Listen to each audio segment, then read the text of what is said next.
ఆ ఊరి ప్రజలకు అసలు పంచాయతీ ఎన్నికలంటేనే తెలియవు. పార్టీలు జెండాల ఊసే ఉండదు. స్థానిక ఎన్నికలు ఎప్పుడొచ్చినా ఒకే మాట ఒకే బాట. గ్రామ పంచాయతీ ఏర్పాటైనప్పటి నుంచి ఇప్పటిదాకా వార్డు మెంబర్కి కూడా ఎలక్షన్ జరగలేదు. ఈసారి కూడా సేమ్ సీన్ రిపీట్ అవుతోంది. ఇంతకీ ఆ ఊరు ఎక్కడుంది, ఎందుకు ఇలా జరుగుతోంది? ఇది కామారెడ్డి జిల్లా బాన్సువాడ మండలం పోచారం గ్రామం. తెలంగాణ అసెంబ్లీ మాజీ స్పీకర్ పోచారం శ్రీనివాస్ రెడ్డి సొంత గ్రామం. ఈ గ్రామ పంచాయతీలో గత 40 ఏళ్లలో ఒక్కసారి కూడా స్థానిక ఎన్నికలు జరగలేదు. ప్రతిసారి ఏకగ్రీవమే. ఈ పోచారం గ్రామంలో ఎలక్షన్ అనేది లేకుండా ఒక ఐకమత్యంగా గ్రామస్తులం అందరం కలిసి యునానిమస్ చేసుకోవడం జరుగుతుంది. ఏ సర్పంచ్ తీసుకున్నా కానీ ఇప్పుడు ఏ కులమైనా కూడా అందరూ కలిసికట్టుగానే పనిచేసి అందరం కూడా ఏకగ్రీవంగానే ఎన్నుకుంటాం. ఏ మనిషిని కూడా ఇప్పటిదాకా మా ఊర్లో ఎవరిని ఎన్నుకున్నా కానీ ప్రతి ఒక్కరు మా గ్రామం మొత్తం చుట్టుపక్కల కూడా అంతా కూడా బాగా అభివృద్ధి చేశారు.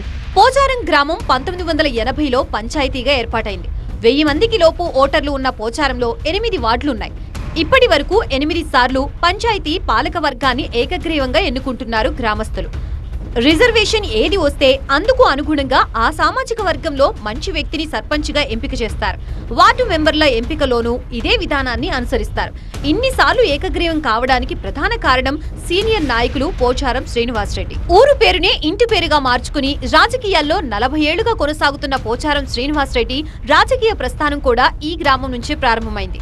ఈ గ్రామానికి ఉప సర్పంచ్ గా రాజకీయ జీవితాన్ని ప్రారంభించిన పోచారం అంచెలంచెలుగా ఎదిగి రాష్ట్ర మంత్రిగా, స్పీకర్ గా, ప్రస్తుతం ప్రభుత్వ సలహాదారులుగా పదవులు చేపట్టారు. గ్రామ అభివృద్ధిలో ఆయనది కీలక పాత్ర.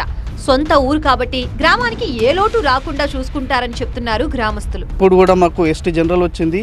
ఎస్టీ జనరల్లో కూడా మేము మంచి వ్యక్తిని ఎన్నుకొని సర్పంచ్గా నిలబెట్టుకుంటాం. ఏకాగ్రీయంగా ఎన్నుకున్నాం. డబ్బులు తీసుకుంటే అదే మాకు అడిగే హక్కు ఉండదు. ఈరోజు ఏకాగ్రీయంగా తీసుకున్నాం కాబట్టి మేము ఏం చేస్తామంటే ఆయన పని చేయాలనుకో మాకు నిలబెట్టి ఆయన పిలిపించి అడిగే హక్కు మాకు దమ్ము ఉంటుంది. పోచారంలో ఈసారి సర్పంచ్ సీటు ఎస్టీకి రిజర్వేషన్ వచ్చింది. 3వ విడతలో ఈ మండలంలో ఎన్నికలు జరగనున్నాయి. యథావిధిగా మరోసారి సర్పంచ్ స్థానం ఏకగ్రీవం కాబోతోంది. సర్పంచ్ అభ్యర్థిపై ఇంకా నిర్ణయాన్ని ప్రకటించలేదు కానీ ఏకగ్రీవం పక్కా అంటున్నారు పోచారం గ్రామస్తులు.